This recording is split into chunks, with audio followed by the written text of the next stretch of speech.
Miarabantsika tsirairay avy ny tokantrano any izay manaraka ny vaovao-tsary ny televiziona malagasy amin'ity sabotsy vita fety ity atao anatin'ny vaovao-tsary isika dia iresaka ny akony izay fetim-pirenena izay fa isan-tarantsika ny fiarana aloha amin'ity alina ity dia ny vaovao misongadina maneran-tany tafakatra 27 amin'izao fotoan'izao ny olona vao marina fa namoy ainy 303 mahery kosa ny naratra ary olona Amanarivo no mbola tsy tapopoka vokatry ny horohorontany roa izay nifanesesina mely ny faritra avaratry Venezuela tao Gairas ny misy izay foto-drafitrasa maro ny rava indrindra tao Gairas ny manodidina ny Caracas tao mbola mitoy ny fikaroana ireo olona mety mbola tafahitsoka any ambanin'izay korotam-bato sy ny foto-drafitrasa rodana izay saingy miena isan'ora kosa nefa ny fanantenana ahitana olona velona raha ny loharanom-baovao araka ny hitantsika amin'ny sary izany ka manoloana izay vona lehibe izay indrindra dia firenena maro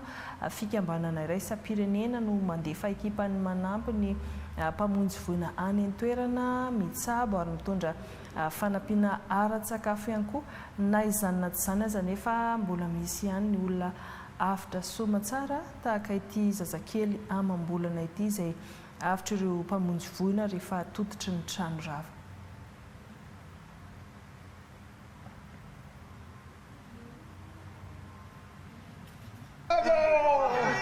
Ils viennent d'extraire ce bébé des décombres et il est sain et sauf. Armés de pelles et de masses, les habitants aident les secours à avancer au milieu des gravats. Silence absolu! À l'affût du moindre son, du moindre signe, qui leur permettrait de retrouver des survivants. Devant un autre immeuble effondré, de nouveaux cris de joie. Au moment où cette femme est secourue, elle trouve même la force de répondre à une équipe de télévision. Quand le tremblement de terre a commencé, je me suis accrochée aussi fort que possible. Ny vokatra izay loza voajanahary izay horohorontany nifanesesy tany Venezuela fa teto amintsika ihany koa vaovao mampalahelo nisy trano tombanana ho 30 tafo teo ndray levon'ny afo tao Fenerive Est renivohitry ny faritra Nalanjorofo androany tolakandro ary naharitra ora 3 no nandravarava ny afo manoloan'izay vony izay ihany koa dia nanao antso tolo-tanana ireo traboina araka ny famitambavao ny Ejira Mananjafy sy Jean-Louis Mauricio solitenan'ny televiziona malagasy any Analanjorofo. Trano manodidina 30 tafo no kilafo rehetra teto amin'ny parcelle 1 Fenerive Fenerive Est faritra Analanjorofo tokotokony tamin'ny ro sasany no nirehetany tsy fantatra mazava no nipiran'ny afo fa ny afo efa niredareda tena ambony tafotrano no hitany fokon'olona ka ny famonjena no namono azy araka ny fanazavana entin'ireo ny aramboina nahita maso ny fiandohan'ny afo.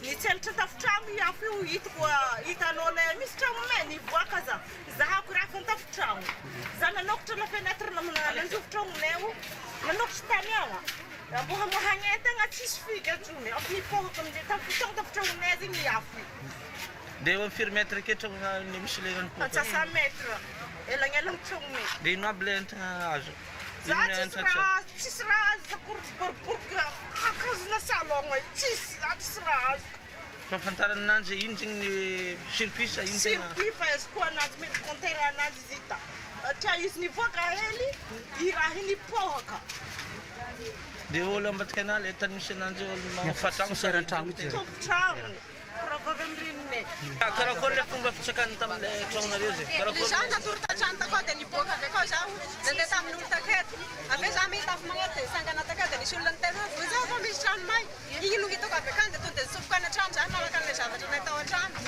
zay nataoko anazy dia za tsy nahazonao tsony fa tonga dia le takeo no raisiko trambesiko zay hitako takeo afo tamin'ino izy misy rano tsy fantako satria tsy za tsy naheno ilinina fa afo manety no hitako fa tsy fantako hoe avy tamin'inona la izy fantatro amizay la izy entana jiaby afaka daholo sa mbola misy entana mbola misy tabelany akabetsahany tabela akao. ny olana ny tsipisian'ny pompier na fiaram-pamoniny hafa eto amin'ny renivohitra ny faritra Analanjiro ka manano satra ny famonenany hafa rehefa misy ny hay-trano. Eo ihany koa ny fahateren'ny trano izay mifampetapetaka be tsy manaraka ny drapo-panajariana ny tanan-dehibe. Efa tena toerana ireo mpitandro ny filaminana, ireo fokon'olona namoniny hafa nahatra adiny 3 ora be zao ny firetan'ny hafa efa voafehy izany ka maty tanteraka ny hafa vao niala teny ireo mpitandro ny filaminana sy ny fokon'olona.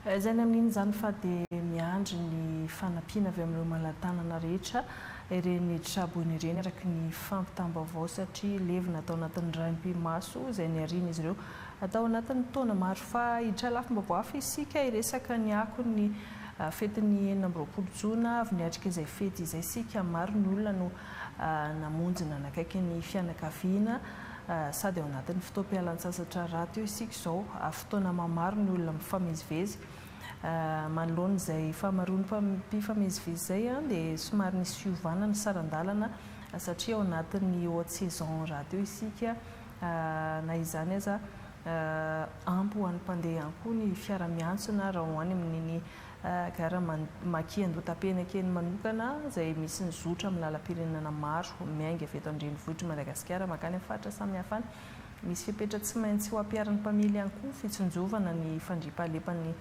mpandeha ao anatin'izay raha ny fanaingonam-baovao ny Jakasera Andrianarysosy Stéphane Alphonse. Tsy misy ahina ny fandehanana mamonjy ny faritra ivelana Antananarivo raha ho an'ny fiantsonana eto amin'ny garotiera maki andota-penaka. Ampy ho an'ny mpandeha ny fiara. Rehefa vanim-potoanan'ny fialan-tsasatra kosa nefa dia misy fiovana ny sarandalana. Misy ihany koa ny fipetra tsy maintsy arahin'ny mpamily mandritra izany rehetra izany. Fa ohatra periodina fety dia miakatra foana sarandalana ato amin'ny maki andota-penaka. Dia ny antomatonga izay tsy hoe vety coopérative no antony fiakarana sarandalana fa zareo lehibe ato amin'ny garotiera no mampiakatra izy dia izay manaraka izy fotsiny. Atao aminay izao miakatra ray alina. Izay izao Antananarivo mandeha Mampikony dia 5 sy 4 alina izy teo dia lasa 5 sy 5 alina sarandalana. Miakatra peritra mpamily hoe mamanaja voyageur e. Dia izany tena zava-dehibe tenena mpamily. Ho an'ny mpamily, lavitra ny lalana, atsaina ny lalana ny fifamoivozana, indrindra ny afainganam-pandeha mba ho fiarovana ny fandriam-pahaleman'ny mpandeha. Tsirana ny zao 21 place zay ny entinay. Fanaovana azy zany ro andro an-dalana foana moa. Maintsy eo amin'ny io zany. Affaire zany fa tsy maintsy bazina amin'izay satria ianao mitondra entana ao ambony tafo. Tsy maintsy manao entretien tsara karakaraina tsara fa raha tsy zany tsy lalana lavitra ave dia atao tsinitsininy izy tsy mety. Marina fa ireo coopérative misana ny zotra miazo ny faritra faratry ny nosy no isan'ireo miantsona eto amin'ny garotiera maki andota-penaka. Fa aorian'ny fety tahaka izao ihany koa tena mavesatra ny fanadiovana sy ny fanalana ny fako navelandreo niatrika lanonana tahaka ny tetsy amin'ny kianjan'ny Bary Mahamasina izay nisy ivon'ny fankalazana ny fetim-pirenena izao dia mafimafy ny asa ho an'ireo mpanadioka. Nisy fiara-mientana nentina nanadiovana aingana izay toeran'izay ny fanometana natao anatin'izany ohatra ny teo anivon'ny polis-pirenena, ny tafika ny zandary dia mpikambana eo anivony tsy manaiky lembenana araka ny vaovao etiny Olivier Andriambolomeza sy Stéphane Alphonse. Tahaka izao hitantsika amin'ny sary izao ny faktoria amin'ny fanamariana ny fetiny fahaleovantena teto amin'ny kianjan'ny Bary Mahamasina. Fako plastika, sachet sy ny maro hafa hatramin'ny kosina zazakely ny paritaka dia tsy dia roa. Tsy niandry ela fa niroso avy hatrany tamin'ny asa fanadiovana ny avy eo anivon'ny polis-pirenena, ny tafika, ny zandarmaria-pirenena no amafisindry zareo avy ao amin'ny fikambanana tsy manaiky lembenana izay tonga maro mahery ny efa-jato isa no nandray anjara teto. Izao fandiovana eto izao dia anisan'ny fanavaozana iarahana amin'ny fitondram-panjakana satria nahatonga anay zany nanao fetintsika teto, nisy ny fako, nisy ny loto dia nentanina indray ny avy ao amin'ny tsy manaiky lembenana rehetra andao andio fitaizana ny tanora sy ny olom-pirenena rehetra hoe izay ilay toe-tsaina tadiavina amin'izao vanim-potoana iainantsika izao. Ny diovinay zany izao dia ny gradin rehetra dia miala eto izay dia ho ao amin'ny olona. raha hoandro zareo ato amin'ny fikambanana tsy manaiky lembenana dia manao hetsika fanadiovana tahaka ity eto amin'ny kianjam-parea ity avokoa ireo mpikambana isaky ny boriboritany eto an-drenivohitra. Tamin'ny toerana nanaovana ny lanonana izay fanadidina ny tanàna Antananarivo renivohitra ihany koa savovona ny fakoka vao maraina be dia efa ny fanome tanana tamin'izay fanadiovana izay ihany koa ny eo anivon'ny komina sy ny ministeran-drano fidiovana sy fanadiovana. Ankoatr'izay moa raha ny zava-nisy androany teto an-drenivohitra dia hita fa efa miverina amin'ny laoniny tamin'ny fiainana andavanandro ny akamaroan'ny mponina taorian'ny fety raha ny zava-nisy hitan'ny Zakaserin'Andrianarysosy sy Stéphane Alphonse. Ho Antananarivo renivohitra, 200 metatra toratelo eo ny adiron'ny fako tsy maintsy esorina rehefa manadio aorianan'ny fety. Notsinjaraina ny faritra nodiovina ka olona misy 50 hatramin'ny 80 eo no misahana ny faritra iray. Ao anatin'izany Analakely, Behoririka, Mahamasina, Atambarinandriana ary Anosy.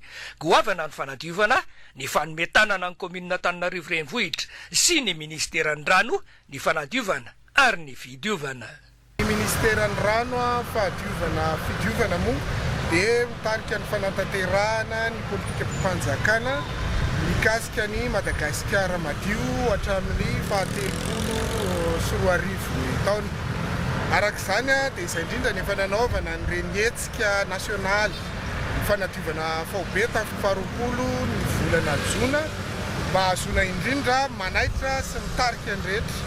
Ho Antananarivo renivohitra ihany koa izay efa niarahana tamin'ny komuna, ny skoto, ny pompier tao amin'ny apipa ary tao anatin'izany koa ny SMA dia nanao an'ilay fokotany madio. Izany endrika rehetra izany dia endrika hitaritana antsika vahoaka mpiara-monina hoe andao amin'izay hiaraka hanadio ny tanànantsika isika satria tanàna madio dia antoky ny fahasalamana ihany koa izay. Fitariana ny ataon'ny ministera miaraka amin'ny komuna urbaine tsy miandro tsika, tsy miandro hoe mbola vita fety dia akainy fa mitohy hatrany ny asa fanotanjona antsika dia Madagasikara madio ho tontolo mahafinaritra ho antsika rehetra mba ho antoky ny fahasalamana. Tsy hijanona ny fanadiovana ny tanàna Antananarivo renivohitra fa hotohizana isan'andro. Misy ny paikady entina manantanteraka izany mialohan'ny ampiarana ny CMS na ny code municipal d'hygiène. Efa misy foana ny fiara-miasa sy ny fiara-mientana hatramin'izay amin'ny resaka fanadiovana ny tanàna. Ao anatin'ny vinany Andriamatoa PDS raha teo koa moa hoe Antananarivo madio mba mateolona ny mponina Antananarivo.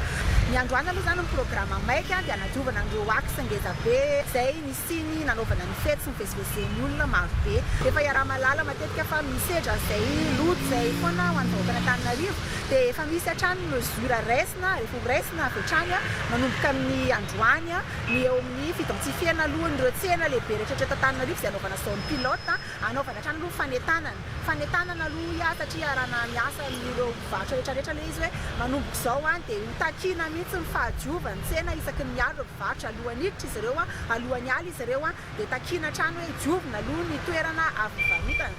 Dia avy eo manaraka an'izay koa efa nidentifie izay toerana maromaro ao anatin'ilay mesure d'accompagnement ametrahana ireo bac intermédiaire manakaiky an'ireny toerana manamorona ny tsena rehetrarehetra farany misy ny CMH le code municipal d'hygiène izay iarahana miasa ihany koa ministeran'ny rano fidiovana sy fahadiovana sy ny komuna urbaine Antananarivo.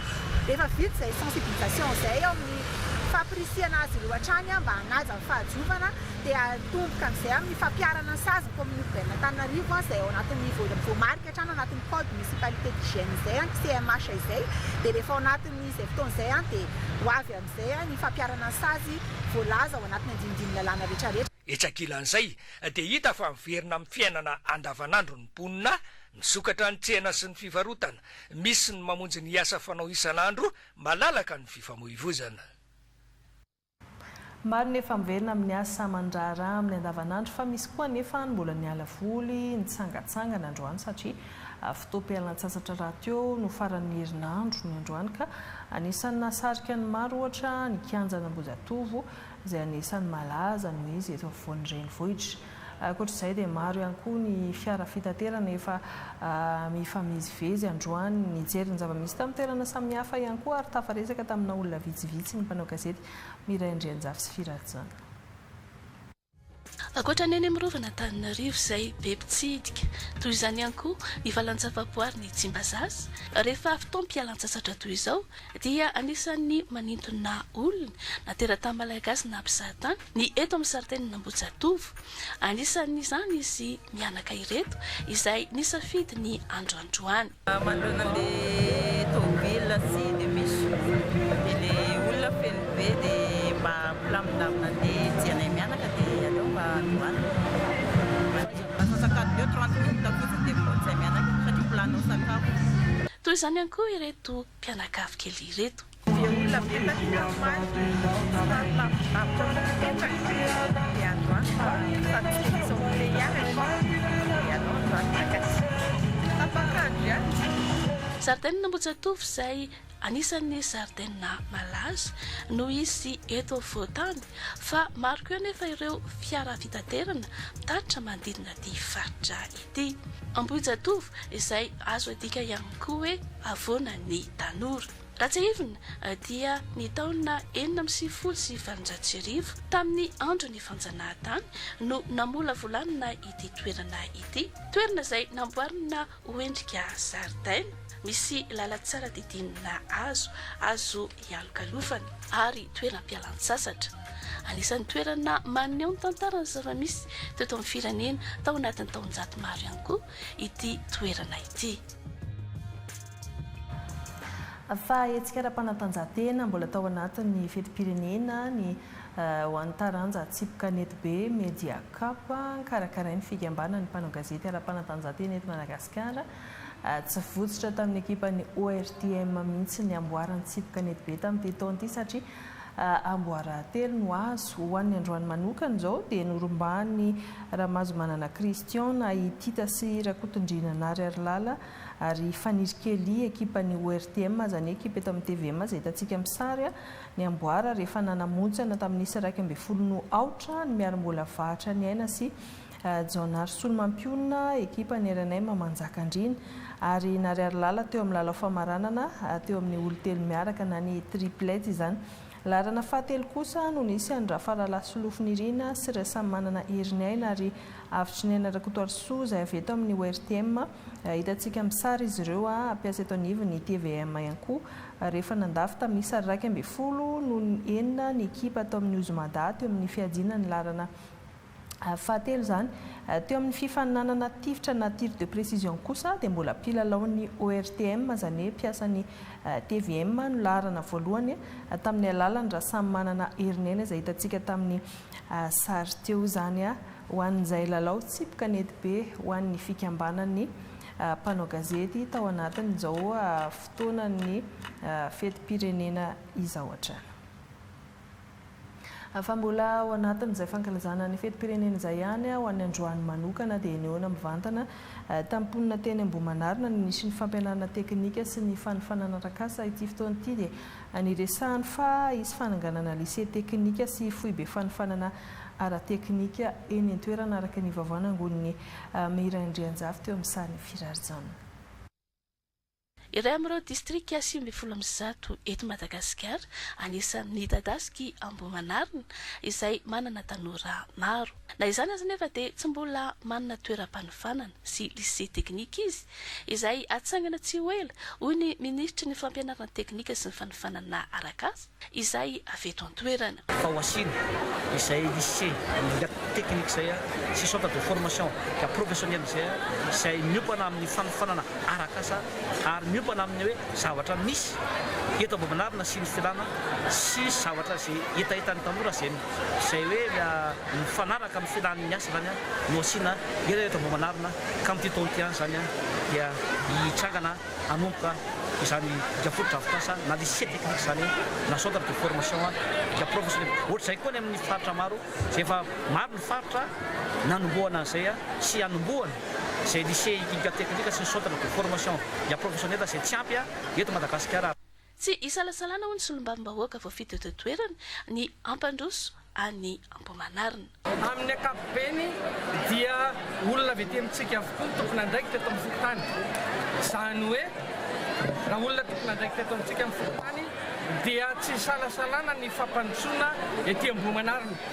Vonona ny ny fampitatana mitondra vonona ny tondra fampandrosoana satria manana ny vahoaka endry anambomanarina. Ho fanomezana fahafampony mponina avy eto amin'ny distrika ity dia notohizana androany ny fanamariana ny fety ny fiverenana ny fahaleovantena Madagasikara natao teny amin'ny Kianjam-Bary ary notohizana teto amin'ny Kianjam-Madera hetsika izay nokarakarainy ireto olom-bafidy sy olom-boatendry ireto. Moa zany maly teny Mahamasina dia tohizana androany ny fety be da fety be eto mombanarina satria mariky le firaisan-kina sy fifankatiavana ny fampandrosoana dia miara-milotra trany amin'izany hoe firaisan-tsaina izany ny Ambohimanarina eto amin'ity boribory-tany fahiny ity fa dia fanehoana firaisan-kina izay mitambatra vato izay misaraka fasika miseho izany firaisan-kina izany eto Ambohimanarina. Ankoatry ny lanonana dia nisy ihany koa teto ny fizarana ny nofikena tam-pihavanana.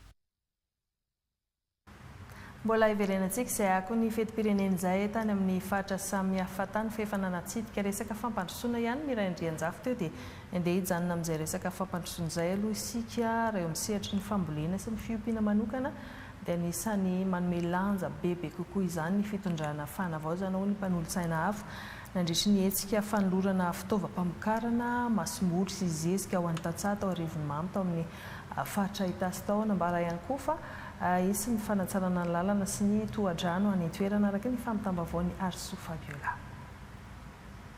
Lara-pahamehana ho an'ny fitondram-panjakana ny fampiroboroboana ny tontolon'ny fambolena ho fahalevantena ara-tsakafo. Izahay eo anivon'ny fanavaozana dia tena hanome lanja manokana ny atao hoe fambolena sy fiompiana. Aveko ilay mandefa mivalopolo isan-jato ny vahoaka malagasy dia mpamboly sy fiompy avokoa. Ka raha misy isiny zany raha oharana tombontsoa manokana ny ao ministeran'ny fambolena sy ny fiompiana. Isan'izany mpamokafana angambany androany. Dia satria ao fotsiny androany satria ao fotsiny androany fa hitohy ary ho lasa lavitra ny fampandrosoana ny asa ao amin'ny fambolena sy ny fiompiana. Tatsamisa fitonjato no isitraka tombotsoa amin'izao fampitaovana ataon'ny fitondram-panjakana amin'ny alalan'ny ministeran'ny fambolena sy ny fahalevantena ara-tsakafo izao ankoatry ny fanolorana ny masimboly 2.5 tonne, zezika urée sy MPK 4.20 tonne, fikoroam-bary 4 ary fivelesam-bary miisa 9 fa vaovao lehibena falomponina ny fanatsanana ny tohidranon'Andromba sy ny fanatsanana ny lalana Morarano Imerintsiatosika. Ireo komina misitraka an'izany dia ny komina Imerintsiatosika, Morarano, Antambolo ary Ambatobravavy. Ny fanombohan'ny asa afaka volana vitsivitsy amin'ny oktobra izy ateo dia azo eritreretina sahady ny anatsarantsika ny taopambolena manaraka satria azo heverina fa ny fahaleovantena ara-tsakafo io tsy tonga ho aza raha tsy mambolitsika fa izay rehetrarehetra izay dia ezaka ataon'ny fitondram-panjakana amin'ny alalan'ireo tetikasa izay miara-miasa amin'ny ministera. Komuna maro ato anatin'ny faritra Itasy no isitraka izao fampitaovana izao izay tetikasa iarahan'ny ministera miasa amin'ny FSRP tonga nanome voninahitra amin'ny fotoana ireo olo-manan-kaja maro sivily sy miaramila. Fa nisan'ny toerana mamokatra be ihany koa izany komina ambanivohitra Ampefy izany fa nisan'ny tena mampalaza azy ihany koa ny fisian'ireo toeram-pitsangatsanganana maro izay indrindra no antony nanaovana hetsika iray tsena be ny famokarana sy ny fizantany andihan'ny voalohany izy ity araka ny vaovao nampitain'i Jeremia Randriamanantena sy Nadia Razafy-Matratra. Anisan'ny komuna tena mamokatra atao faritra Itasy ny komuna ambanivohitra Ampefy fa ny tena mampiavaka azy dia eo amin'ny lafin'ny fizahantany. Antony nanatotosana ny tsena be ny famokarana sy fizahantany andihan'ny voalohany. Veriko foana hoe fierté ho an'ny fizahantany eto Madagasikara satria destination sady akaiky indrindra ny tsara lalana indrindra ary manana toetany tena mahatamana ny vahiny na ny malagasy ihany koa izay mitsidika ary fahombiazana no ilazako an'ity hetsika ity satria raha andihan'ny voalohany tsika no efa mahita sahady trano eva 9 asana nahoana ny andiany faharoa izao le fanavaozany miainga avy ety fotony a dia rehefa manao dia tena manao ary tsy miandry ela dia tsy misy hoe iza fa na ny chef district na ny député na ny chef de région na ny be ny tanàna tompony andrera dia hitanao mihitsy hoe izay le fotom-pisainana malagasy hoe izay mitambatra vato a izay misaraka fasika fa dia ohatr'izao ny fahombiazana ka dia mirary soa dia ve manampy mankasitraka sy miderana izao ezaka izao ary minitry manantena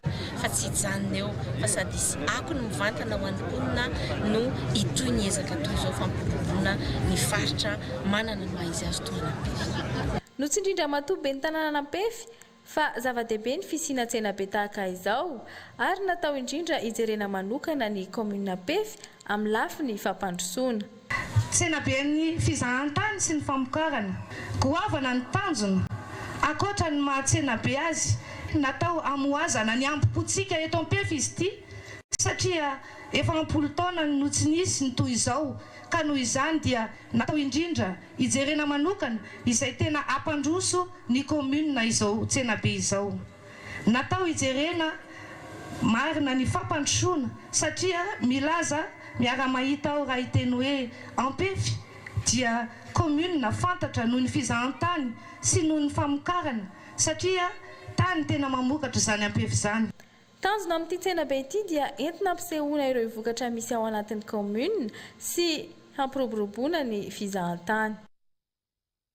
Fa iverenantsika ny resaka fifamoivoizana fitaterana moa izany rano maromana kokoa ho famahana ny olona ny mponina amin'ny commune ambanivohitra Ambohitra Atrimo dia hisotra fanampy ny vaovao sokafana tsy ho ela hanampy ireo efa misy ary tsaraina ihany koa ny fitantanana ireo coopérative notokanana tamin'ny fomba ofisialy ny terminus na tompom-piantsonana manara-penitra vaovao izay amin'ny fokotany Ambavarano araka ny vaovana angony Ketarila Olivier André Ambrolo mihaja ary Ajar Zafimpiasa. Akoatra ny zotrade Ambohitra Atrimo sy Vasakosy izay efa nisy teto anivon'ny commune dia watolotra ho an'ny vahoaka sy manodidina ny zotra vaovao mainga avy eto Ambavarano Ambohitra Atrimo mandalo Ambatahara Ambohitsiro mandeha Ambatolona mahazo ny Boudebista Ivato ary mifarina eto horizon. Zay aloha départ izany Ivato Ambohitra Atrimo direct zany fa mihodina aty avaratra dia hisitraka an'izay fitaterana vaovao zay daholo efa manana heritreritra izay ny hoe hitrandraka an'ilay linina miaraka amin'ireo coopérative hatrany Antananarivo mihitsy io linina anankiray eo miainga avy amin'ny lalany Tsarasoatra saingy mbola miandro ny fandaminana avy amin'ny tompona andraikitra mahefa mahakasika ny lalana vaovao moa lalana Ambohitrimanjaka lalany Tsarasoatra dia izay linina vaovao tena ho ampina tiana tenena zany dia zao raha indro mepita bis vao tonga ny Ivato teo aloha dia zao indray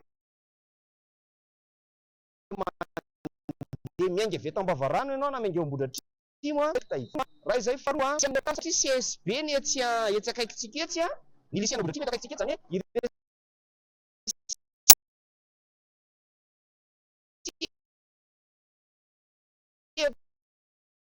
zany rehetrarehetra izay mila anampy be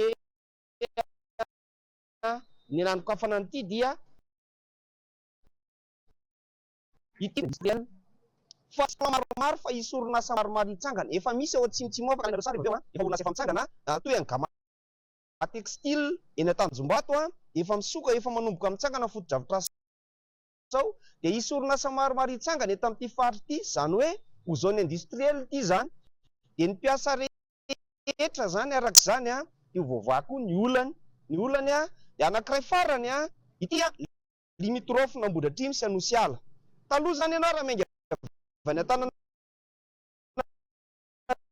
ody Ambohitra Atrimo dia raha mipetraka ny mandeha tongotra ianao mody rataraiky arivo fa zao mifarana eto amin'ity terminus ity dia misy ity ny bus rehetra zay miainga ka linina Ambohitra Atrimo. Oentra ihany koa ny commune eo amin'ny fanarahana sy ny fanajana ny fepetra ny fitateram-bahoaka. Efa nisy fifanarahana natao tamin'ny coopérative reo coopérative efatra mipetaka ireo ny coopérative hitatreto ny fifiabe ny kofiama ny fanantenana dia ny fanarahanay dia hoe isy fanaraha maso anankitelo miaraka isy ny solotena mpitatra isy ny solotena ny commune isy ny solotena ny coopérative hiaraka hitatana sy anara-maso an'ilay fitaterana zay zany vao maheno eo hoe ity bus anankiray ity nihodina an-dalana dia tsy ho anay tsy ho anaty coopérative tsony le bus akoatry ny forera zay efa irahana miasa mpitandro filaminana fa tena ndray fepetra izay raha maheno tatra izay amin'ny alalan'ny service fitaterana satria ao amin'ny commune Ambohidratrimo ao dia misy fitaterana maromaro.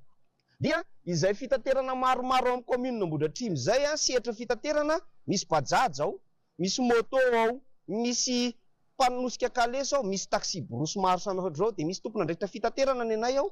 Ka rehefa maheno fitatitra izahay, ry mpitatitra namana, dia miala tsiny fandray fepetra izahay, ary fepetra somary entsentra kokoa ho an'ny tombotsoan'ny rehetra. Natotratra amin'ny fomba ofisialy ny 13 Jona 2024 lasa teo ny tobim-piantsonana vaovao eto Ambohivarano Ambohidratrimo izay hampiasana avy hatrany.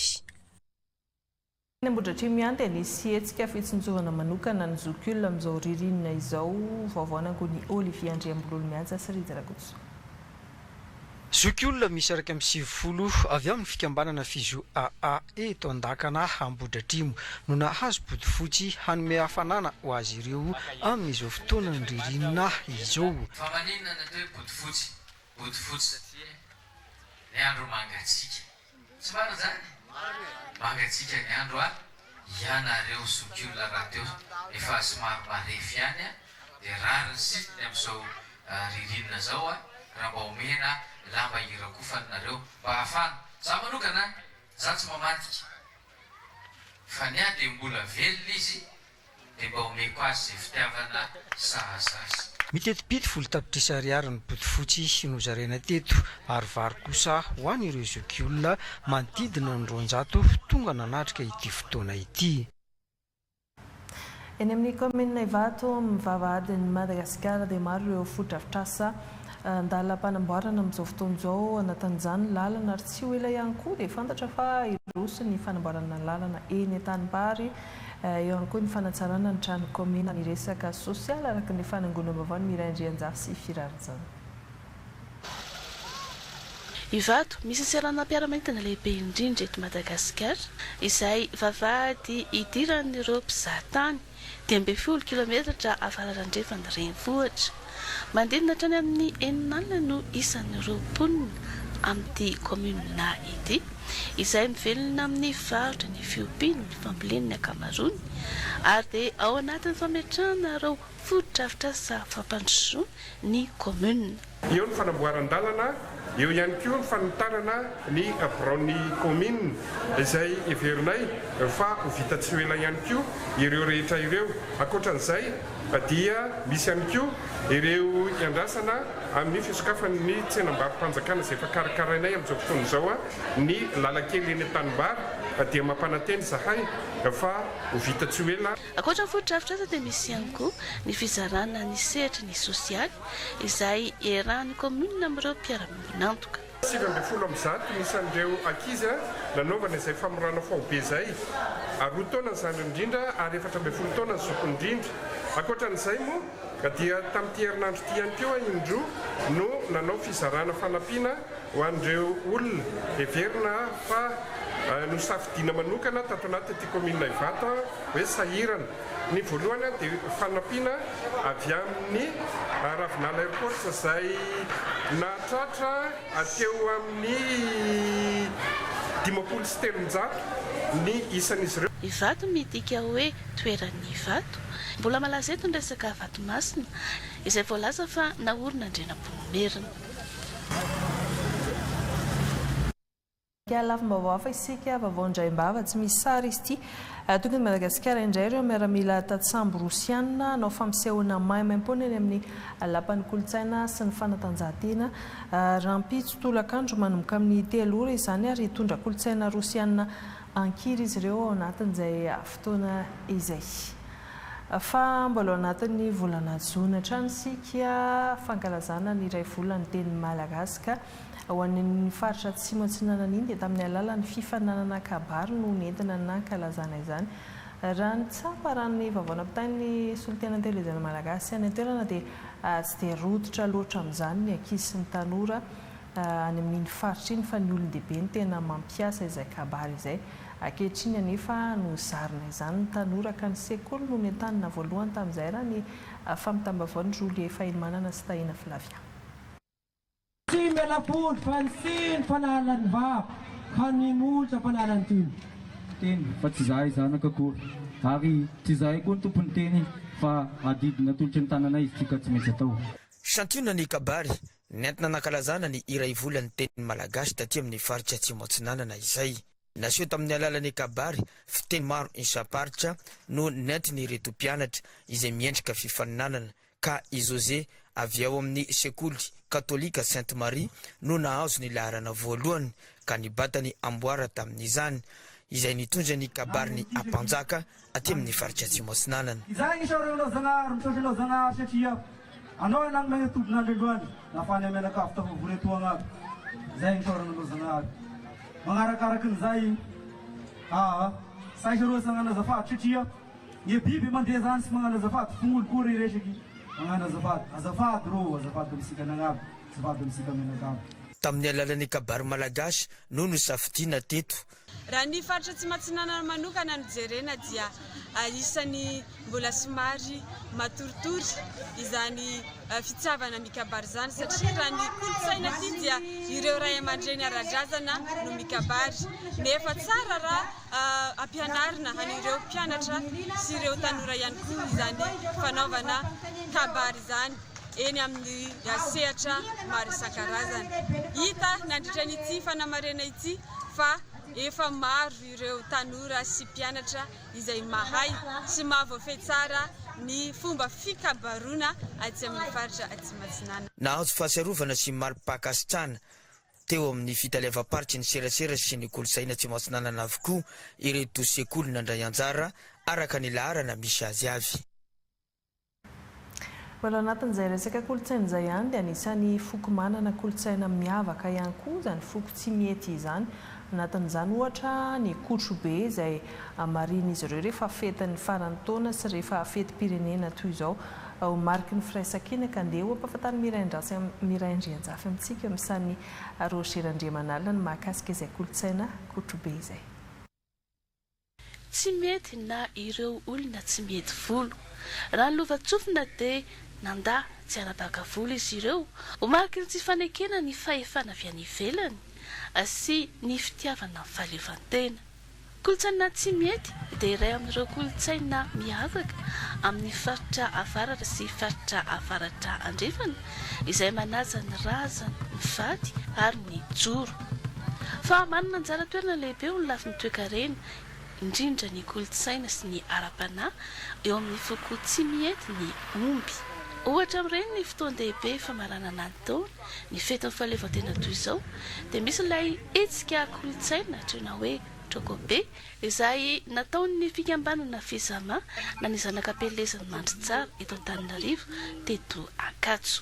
Trokobe zany anisany kolotsaina mampiavaka zahay tsy mety indrindra za district Montsara. Fomba le kolotsaina hoe fizarana no fikana mitampiavana. Nisy ny etaetan'ny mpikambana. Eto moa zany zay manararoatra amin'ny avoaka malagasy indrindrandrindra mitondra fobe satria zay mandry tsara moa zany mba misy zavatra mamparary anay ary zay moa tsy mitsahatra RN 32 io moa zany mbola vinavina dia jusqu'à amin'izao zany mbola tsy tanteraka. Ary eto koa zany zay misy ny atao hoe d'université Ndrona izy moa zany mbola vonahazo vonahazo fankatoavana vao maleo tena dia mbola ao anatin'ny tetezamita moa zany filaza zany dia mbola mangataka fanampiana amin'ny zay malala tanana. Hetsika lehibe andihan'ny fahatelo ataon'ny fizama.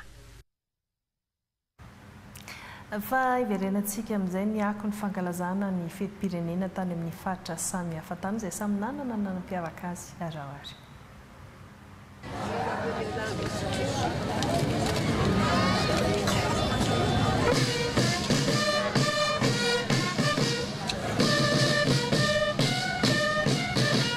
Tamin'ny folo rakatroka nanao ny fisafoana ny andehan-tafika teto amin'ny kianja fahaleovantena place Rits de Gossuarez ny préfet ny Antsiranana Mananjara Lucien notrony ny commande ny fiaro-piarovana sy filaminana ankarana ny général Jotiana Fernand ary ny commande ny fiaro-piadedena ny gendarmerie-pirenena Antsiranana ny colonel Poely Florent amin'izao fankalazana ny fahaino ambin'ny taona ny verena ny fahaleovantena ny Madagasikara izao.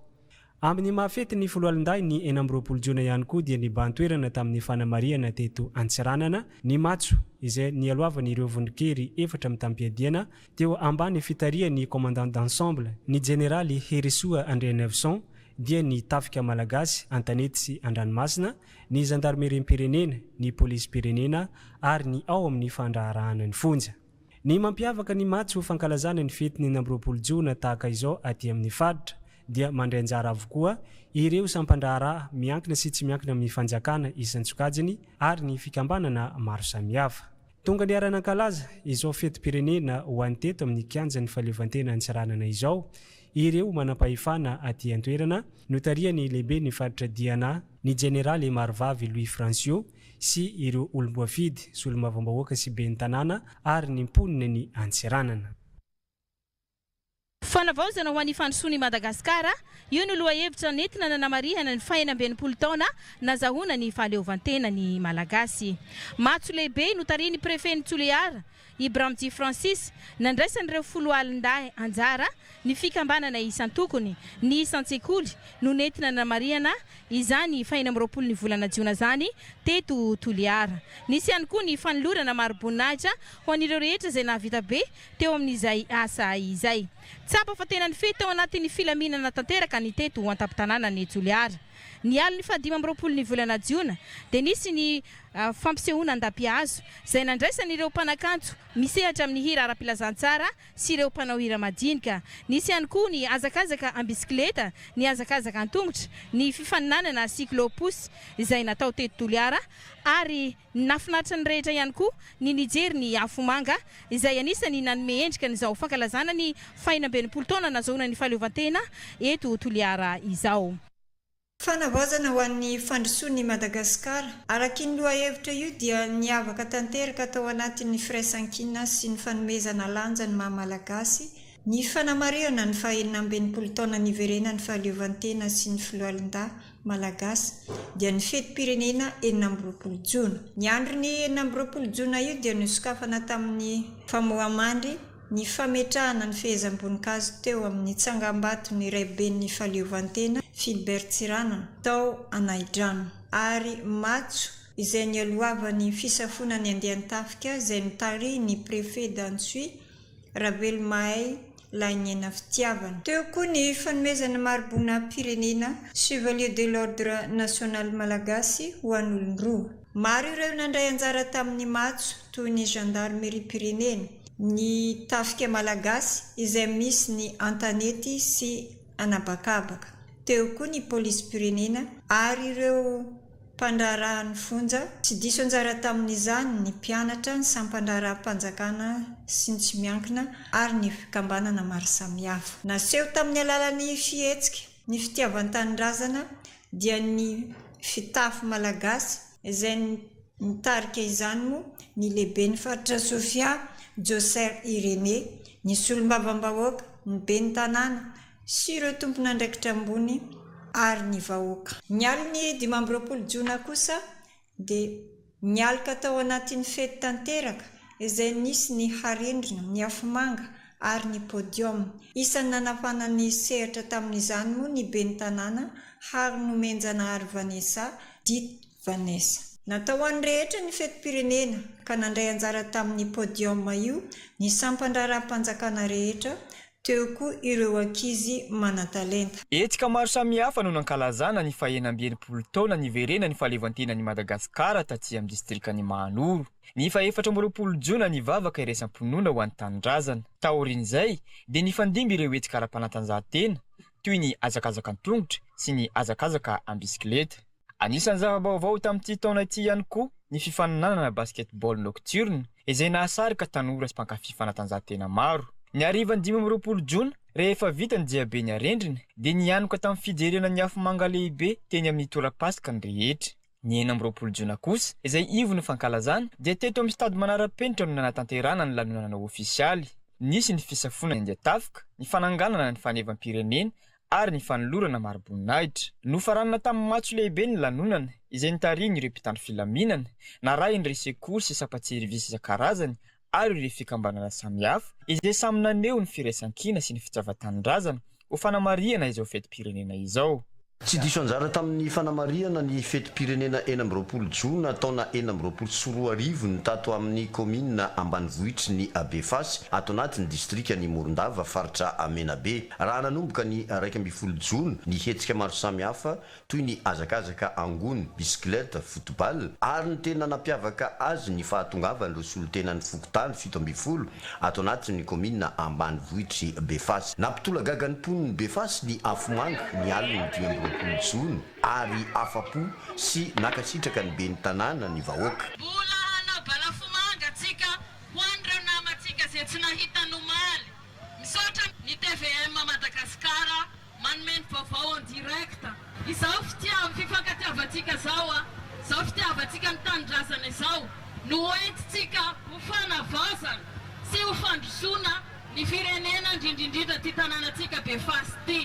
Tsika iaby mifampitantana mila tiany ty tanindrazantsika tia hitondratsika azy miakatra mba tsy averimaina ireo razambentsika izay niady ho antsika. Tafiditra ao amponin'ny vahoaka tokoa ny fitiavan-tanindrazana araka ny teny filamatry ny fanamariana na ny fankalazana dia ny fanavaozana ny hoan'ny fandrosoana ny Madagasikara. Tsy nasakana nivoaka ny fangandriano hankalazany 20 jona ny orambe mikiza taty an-toerana. Tamin'ny folona maraina nanogadina ny kianjabia pasy ny manapahefana ny alohavan'ny fisafoana andeha tafika nataon'ny lehibe ny distrika sy ny komandy ny vondro tobo-paritry ny gendarmerie pirenena no nanomboana izany. Narahina fametana marobonina pirenena ka iray nahazo chevalier de l'ordre national, iray kosa nahazo médaille de travail.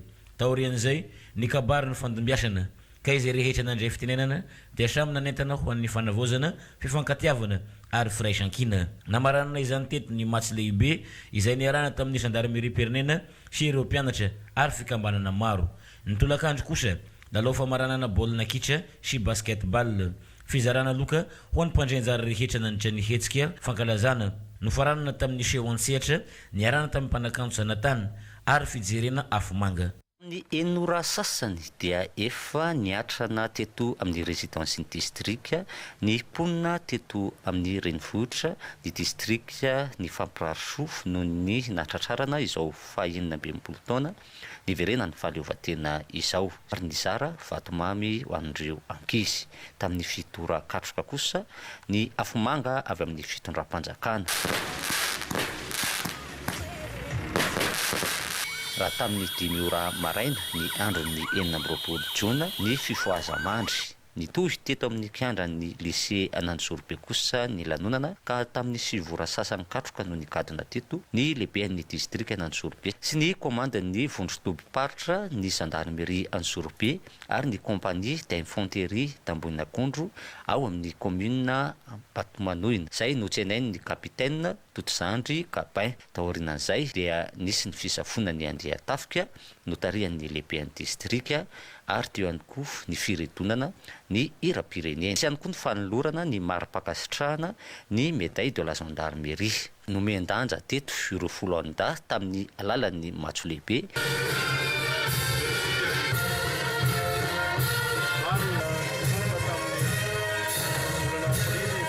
Ary nanaraka azy ireo ny filaharana ho an'ireo ratsamangaka rehetra eto an-toerana nahitana ireo service rehetra, ny mpianatra ary ny maro hafa.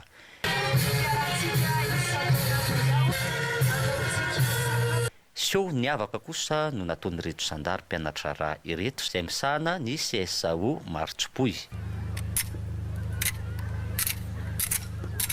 Nisy ny hetsika no entin'ny reto mpianatra eto Anjorobe ireto tamin'ny alalan'ny mitabe ary nomendanja manokana ny mahamalagasy sy ny kolotsaina. Teo ihany koa ireo vakotrazana, niara-netana ary niara-nifety avokoa ny mponina teto amin'ny distrika Anjorobe tamin'ny fankalazana ny fetin'ny fahaleovan-tena.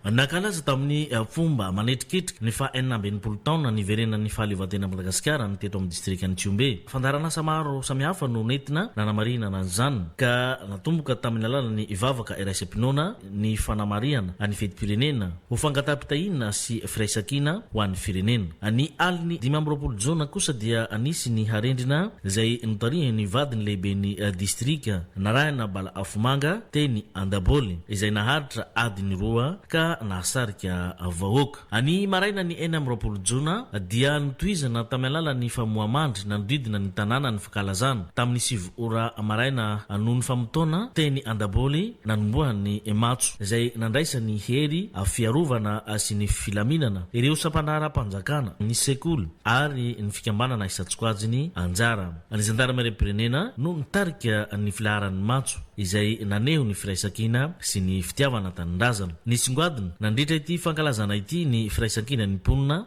sy ny fiarahamentany heryvelona rehetra ka nanamafy indray ny asy ny fetim-pirenena sy ny fanolorany tenany tsirairay amin'ny fampanosoana any Madagasikara no faranana tamy alalana ny lalao famarana ny balona kitra ka ny FC Junior no nandrombaka ny amboara izay nokarakaray ny hotel Segas. Laharana fahatelo kosa ny chef de service rehetra ato amin'ny distrika any Tsiombe. Sakena nasongadina ny fitafy mampiavaka ny faritra 420 mandrafitra ny Madagasikara avokoa ireo nandray anjara tamin'ny matso lehibe fanamariana ny 420 taona nazahoan'ny Madagasikara ny fahaleovan-tena taty amin'ny distrika Anambositra nandraisany sapan-draharaha miankina sy tsy miankina anjara teo ihany koa ireo sekoly sy fikambanana maro samihafa. Ny fanamariana dia 10 no nitolorana ny maro-boninahitra izay avy amin'ny sehatra samihafa. Izany dia ny alohavan'ny fisafonany Andiatafika notariny prefet Nambositra Rakotomalala Richard sy ny lehibe mivondro topileovan'ny zandarmaria-pirenena Moronmani ny kolonely Andriamijoro Jean Charles. Raha ho any taty amin'ny renivohitry ny faritra Moronmani dia nandritry ny herinandro no nankalazana ny fetim-pirenena dia nosatarina tamin'ny fotoam-pivavahana tao amin'ny fiangonana Adventiste Lakamisy sy tao amin'ny FLM Manantena Zoandrefatsena teo ihany koa ny tao amin'ny fiangonana Rematana Mahalana. Ho mariky ny firaisakina dia nisy ihany koa ny hazakazaka ny arahandro sapan-draharaha rehetra aty an-toerana fa amin'ny mahafety ny andro dia tsy diso anjara amin'ny podium lehibe nandraisan'ireo mpanakanto samihafa anjara natolotry ny faritra Moronmani ny vahoaka Anambositra teo ihany koa ny fety ny afo izay narahana fomanga avy amin'ny filohan'ny fanavaozana ny Repoblikan'i Madagasikara.